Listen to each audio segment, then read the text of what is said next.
Assalamualaikum warahmatullahi wabarakatuh. Alhamdulillah, pada kesempatan kali ini saya akan sedikit memaparkan materi tentang laporan arus kas. Oke, langsung saja masuk ke slide selanjutnya. Yaitu saya dari kelompok 7 bersama rekan saya yaitu Anissa Aulia dan Juwita Casandra Gutakalung. Oke, langsung masuk ke pengertian. Apa sih pengertian dari laporan arus kas atau cash flow ya? Jadi cash flow ini bisa dikenal juga dengan laporan arus kas itu. Jadi yang merupakan atau adalah jenis laporan keuangan yang berisi tentang informasi penerimaan dan pengeluaran kas dalam sebuah perusahaan pada periode waktu tertentu. Jadi laporan arus kas ini merupakan sebuah laporan keuangan yang berisi tentang informasi penerimaan kas yaitu kas masuk dan kas keluar atau pengeluaran kas dalam periode waktu tertentu atau dalam kurun waktu yaitu satu periode yaitu 1 tahun. Oke, selanjutnya yaitu apa sih fungsi dan tujuan dari laporan arus kas sendiri gitu kan. Jadi fungsinya yaitu untuk memberikan informasi serta revisi dari mata uang kas diperoleh perusahaan dan bagaimana mereka membelanjakannya gitu. Jadi fungsi dari laporan arus kas itu sendiri yaitu sebagai informasi revisi gitu, yang dimana uang kas itu diperoleh dari mana dan kemudian bagaimana dari uang kas tersebut yang masuk itu dikeluarkan atau dibelanjakan gitu. Selanjutnya yaitu tujuan. Jadi laporan arus kas itu sendiri bertujuan untuk menyajikan informasi mengenai penerimaan dan pengeluaran kas dalam suatu periode akuntansi, yaitu tadi gitu kan. Tujuannya untuk memberikan informasi mengenai kas masuk, penerimaan kas, kemudian kas keluar atau pengeluaran kas dalam satu periode akuntansi. Oke, selanjutnya masuk ke slide yaitu komponen atau jenis laporan arus kas gitu. Jadi yang pertama itu aktivitas operasi atau operating activities. Itu sebagai contoh seperti penjualan barang dan jasa dari pelanggan. Jadi aktivitas yang dilakukan di arus kas ini yaitu jadi yang dicatat di laporan arus kas itu sendiri yaitu penjualan barang dan jasa dari pelanggan, yaitu transaksi penjualan, kemudian transaksi pembelian barang persediaan, selanjutnya yaitu yang diperkirakan kurang dari setahun gitu. Jadi aktivitas ini dicatat kurang dari setahun. Kemudian ada utang kepada supplier dan beban operasional lainnya.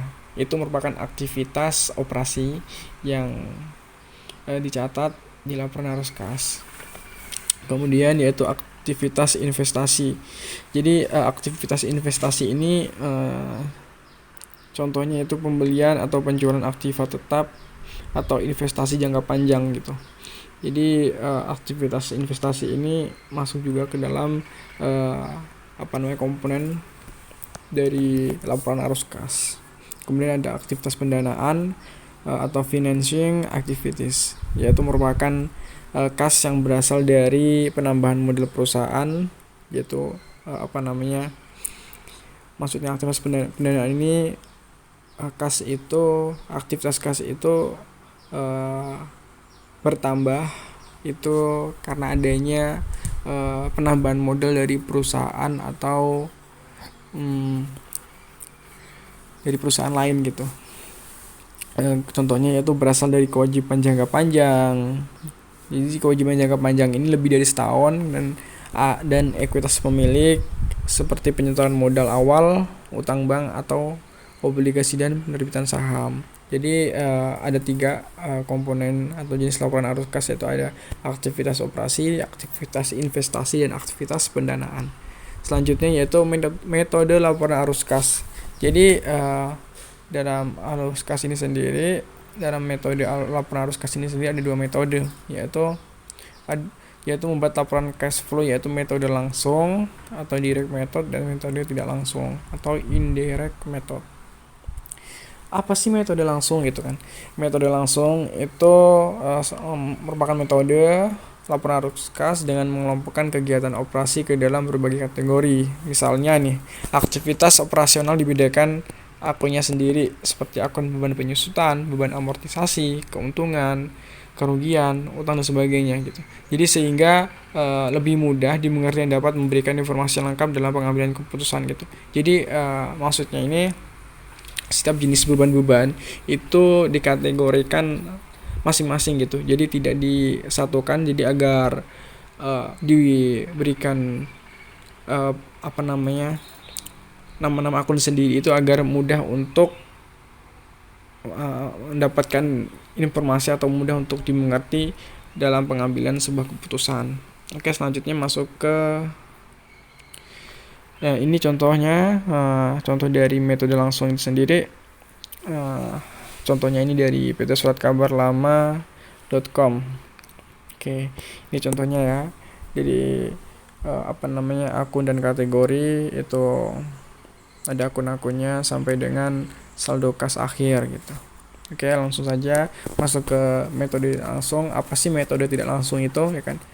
Jadi metode tidak langsung itu memusatkan perhatian pada perbedaan antara laba bersih dan arus kas dari aktivitas operasi gitu. Jadi pada metode tidak langsung ini memusatkan perhatian pada antara laba bersih dan arus kas itu dibedakan dalam suatu aktivitas operasi gitu, yang menunjukkan hubungan antara laporan keuangan laba rugi, neraca dan arus kas atau cash flow.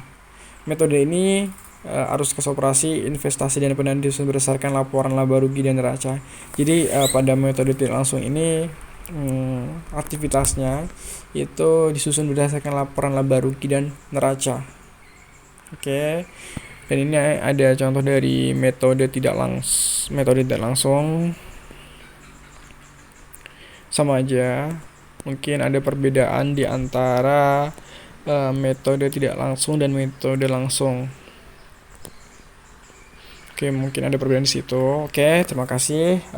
Demikian yang dapat saya sampaikan atau paparkan berkenaan dengan laporan arus kas. Mungkin apabila ada penyampaian yang kurang berkenan atau ada kata-kata yang salah, saya mohon maaf. Saya akhiri. Wassalamualaikum warahmatullahi wabarakatuh.